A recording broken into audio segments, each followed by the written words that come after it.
Hello दोस्तों, आज हम आज्ञाकारी पत्ती की कुछ कहानी सुनेंगे। राजा नंद का राज्य बहुत ही विशाल था। पूरा राज्य समुद्र से घिरा हुआ था। नंद इतना शक्तिशाली राजा था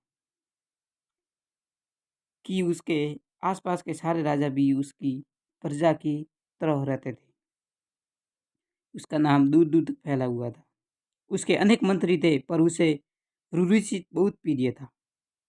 वह दर्शन और राजनीति के गहरे समझ रखता था। इसीलिए राजा ने उसे हर रोज अलग अलग विषयों पर चर्चा करना बहुत अच्छा लगता था। राजा का दरबार भी हर रोज लगता था। एक दिन रुचित सही समय पर दरबार में नहीं आया। उसने आने में बहुत देर हो गई। दरअसल उसकी पत्नी बहुत बुरे स्वभाव की थी।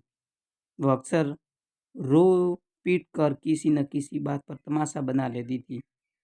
ऋषि ने अपनी पत्नी को राजी करने की हर संभव कार्य की, परंतु पत्नी ने कुछ भी सुनने को साफ इनकार कर दिया।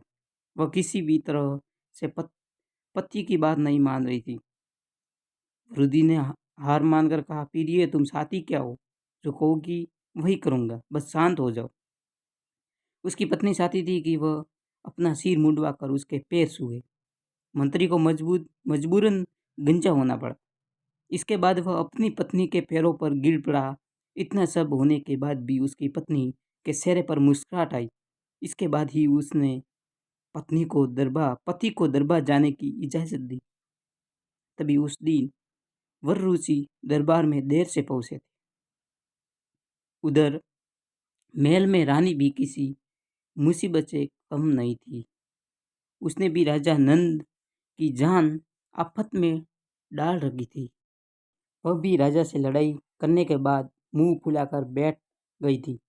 राजा ने अपनी ओर से उसे मनाने की पूरी कोशिश की, पर वह नहीं मानी। उसने कोई भी गहने कपड़े लेने से मना कर दिया। उसे अपने लिए रेशमी कपड़े नहीं चाहिए थे। वह एक कोने में बैठकर जोर जोर से रोने लगी। राजा ने हार मान ली। उसने दरबार में जाने के लिए देर हो रही थी। उसने अपनी रानी से पूछा कि हे रानी, असफल हूं मैं, तुम क्या चाहती हो? वह बोली, जी महाराज, आप वादा करो, मैं चाहती हूँ तुमसे, तुम पूरा कर सकोगे क्या? तब राजा जी बोले, हाँ मैं वादा करता हूँ, तुम्हारा वादा मैं पूरा करूँगा। राजा ने अपनी जान छुड़ाने के लिए कह दिया। भला उसके लिए क्या देना मुश्किल था? रानी मुस्कुराने लगी। इसके बाद वह बोली, मैं चाहती हूँ कि तुम मेरा घोड़ा बनो। मैं तुम्हारे मुंह में लगाम लगाऊंगी और तुम्हारी सवारी करूंगी। इस तरह महल में तुम मुझे सैर कराओ, पूरे महल में तुम मुझे सैर कराओ।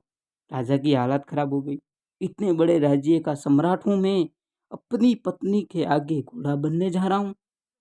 उसने हामी हामी भर दी। उसके पास दूसरा कोई विकल्प ही नहीं था। कहा था वह वादा जो कर चुका था, अब क्या करे बेचारा।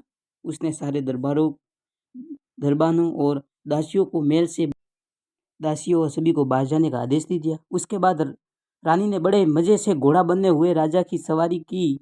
अंत में कहीं कहीं जाकर रानी का गुस्सा खत्म हुआ और राजा दरबार जाने के लिए तैयार हुआ। वह दरबार में पहुंचा तो पता चला कि वरुणसी भी देर से आया था। वह गंजा भी दिखाई दे रहा था। उसने पूछा, क्या हुआ मित्र? वरुणसी बोला, महाराज, मैं थोड़ी परेशानी में पड़ गया था। महाराज खिसियानी हंसने के साथ बोले, हाँ मित्र, मैं जानता हूँ कि हमारी पत्नियां हम पर राज करती है। वरुणसी महाराज को देखकर मुस्कुराने लगा, क्योंकि महाराज ने उसे मुड़े हुए सिर को देखकर उसकी हालात का अंदाजा लगा दिया था। पूरे दरबार में सभी दरबारी ये नहीं समझ पा रहे थे कि आखिर राजा और मंत्री आपस में एक दूसरे को देखकर बार बार क्यों मुस्कुरा रहे। उस दिन वे सब अपनी पत्नी अटकले ही लगाते रहे, पर सच को कोई नहीं जान सका था। राजा और मंत्री की कोई उनकी परेशानी कोई जान न सका था। हेलो दोस्तों, इन कहानी से हमें यह शिक्षा मिलती है कि पत्नी को जीतना नामुमकिन नहीं, नामुमकिन होता है। No, no, no, no.